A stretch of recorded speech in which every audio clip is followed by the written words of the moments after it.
Hey, so I thought I would make a video talking about what I, in my opinion and from the research I've done, what I think the solution is to the various agendas at play, the New World Order, the Agenda 2030 and all of the agendas really, that the thing they have in common is like more control restrictions, one world government, one world currency, and more top-down control where a small group of people dictate to the majority. And I've seen all kinds of things. I've looked into and researched all kinds of supposed solutions. Some people think you should move to certain countries, collaborate, get together and buy some land and live off the land in a self-sustainable homestead type of thing. Some have said, no, we need to be protesting and kind of fighting on the individual level, tearing down posters, talking and sharing this stuff with everyone we know. Some say you should write to politicians, send templated letters to various people, and everything in between. In my opinion, the true solution is very different, because essentially what is happening is a lowering of the collective frequency.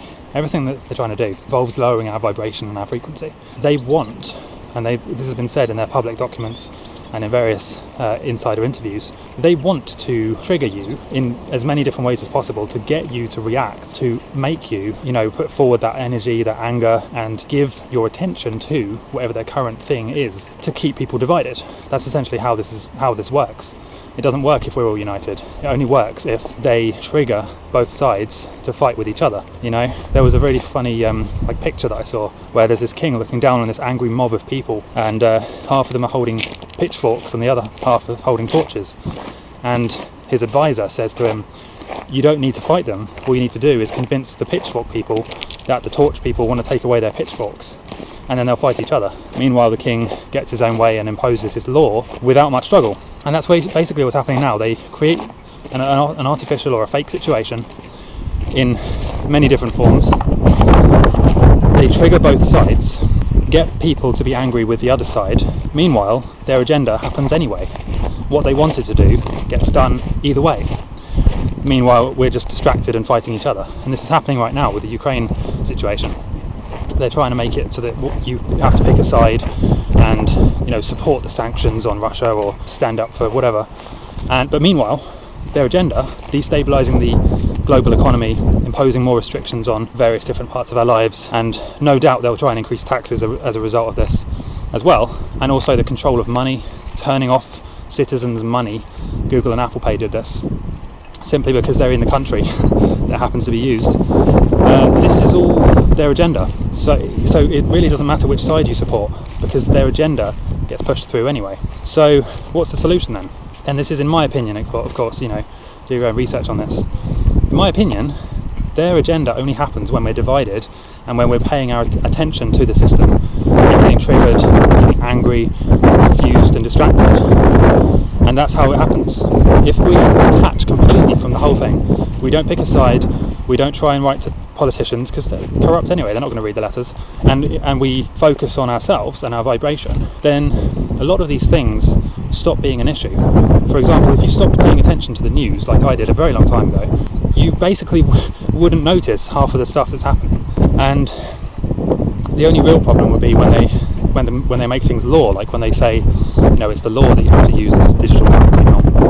And but if you don't pay attention to that, and if you just try and live your life in the best way you can, being as positive and happy and doing the things you love doing, then you've kind of already won. Even if they do try and bring in restrictions and whatever they're going to try and do, you've not allowed it to affect you in as negative a way as some people do.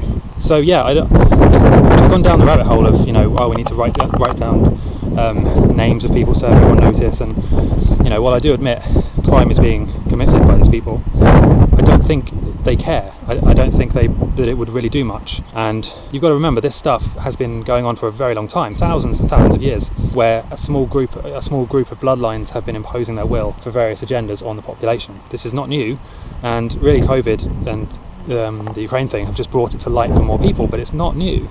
And there are people who have spent their whole lives, trying to tear down and fight against this thing, and the result is their energy and frequency has just been lowered. I don't want to say they've wasted their time, because I don't think they have, but their frequency has been lowered massively, and ultimately the agendas have been brought in anyway.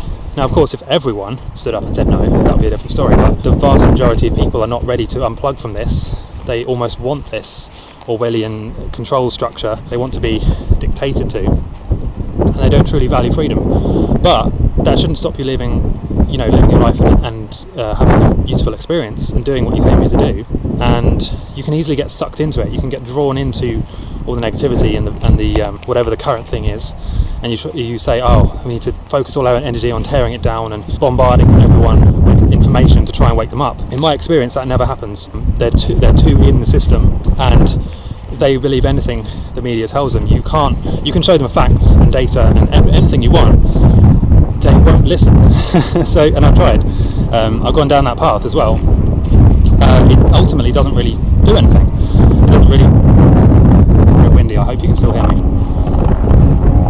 So in my opinion, the answer is you can have, in my opinion, more impact on the system and the people around you simply by ignoring the current divisive situation, whatever they're trying to divide you or trigger you with. If you just ignore that and instead focus on being really positive, upbeat, living your best life, as they say, that has much more of an impact on people than trying to convince them or wake them up, because they're already, obsessed with that narrative.